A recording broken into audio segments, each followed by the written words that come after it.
Bienvenue à cette autre édition. Nous souhaitons bien le bonjour. Ce matin, nous allons nous entretenir sur le thème « Ton témoignage convaincra ».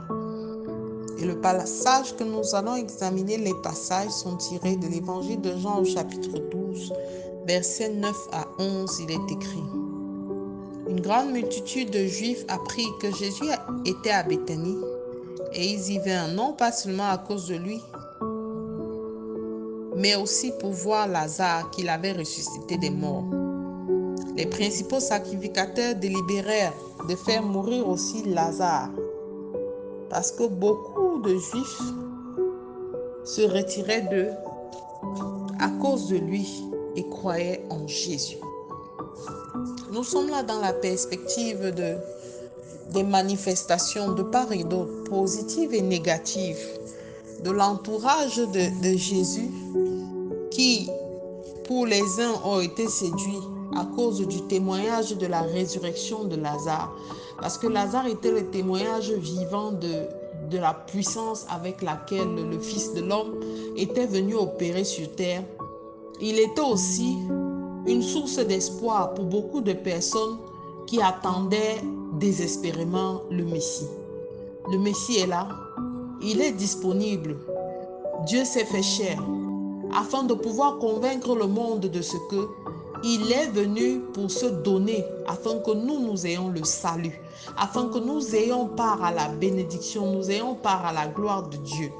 Lui qui n'avait pas de péché, il s'est fait pécher. Il a porté le péché de l'humanité, afin que nous soyons sauvés. Alors, par ton témoignage, bien-aimé, j'aimerais te dire, tu peux convaincre et amener un frère et une sœur au salut. Nous avons parlé de l'impact de la foi dans la vie chrétienne. C'est le fondement même de cette marche vers le royaume. Croire que Jésus-Christ est mort, croire qu'il est ressuscité pour nous et croire sans l'avoir vu que nous vivons par sa grâce. Deux catégories de personnes sont en train de combattre le Seigneur. Une catégorie fait partie de ceux qui ont été convaincus par le témoignage et le miracle qui s'est opéré au travers de Lazare et qui ont adhéré à la cause et qui ont cru au Seigneur.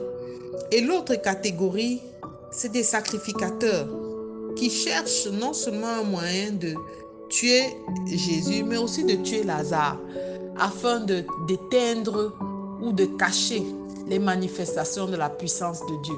Mais j'aimerais te dire ce matin que nul ne peut cacher la gloire de Dieu manifeste en toi. Personne ne peut t'éloigner de la puissance de Dieu. Aucun homme. Tout ce qui a été écrit dans la parole finira s'accomplir. Tout ce que le Seigneur a déclaré sur ta vie finira par s'accomplir. Et ne sois pas surpris que tu n'aies pas l'assentiment de tout le monde. Regarde pour le cas de Jésus. Au même moment, des personnes veulent le tuer. Au même moment, d'autres personnes le célèbrent et glorifient son nom. Alors tout le monde ne sera pas satisfait. Mais par ton témoignage, tu devrais contribuer à l'œuvre du royaume des cieux, à amener tes frères, tes sœurs, tous ceux qui ont besoin de la lumière, à croire en ce seul Dieu, en ce véritable. Nous n'avons plus le Christ physique comme il était par le passé, mais nous avons une dimension spirituelle de Jésus manifestée par son Esprit Saint, disponible et qui habite en nous. Alors bien-aimé, j'aimerais que tu cesses de penser que tu n'es pas capable. Tu en es capable.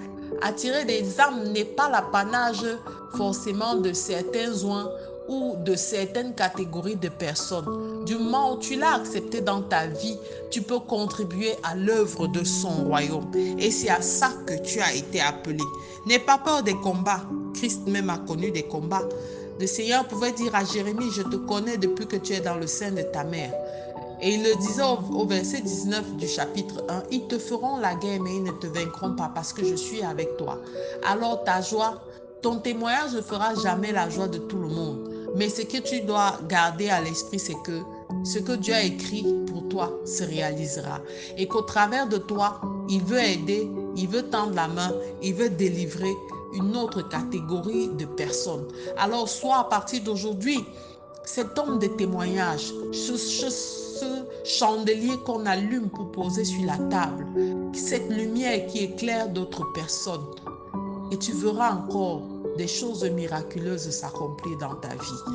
Je te recommande de faire en ce début de semaine, ce premier jour, cette prière avec moi. Père éternel, je te rends grâce pour les témoignages que tu ne cesses de me faire rendre tous les jours. Donne-moi d'être un instrument puissant pour ramener plusieurs autres âmes dans ton royaume, Seigneur. Je bénis ton nom et je célébrerai toujours ton nom partout où besoin sera. Reçois louange, honneur et gloire. Au nom de Jésus-Christ, nous avons prié. Amen, amen, amen.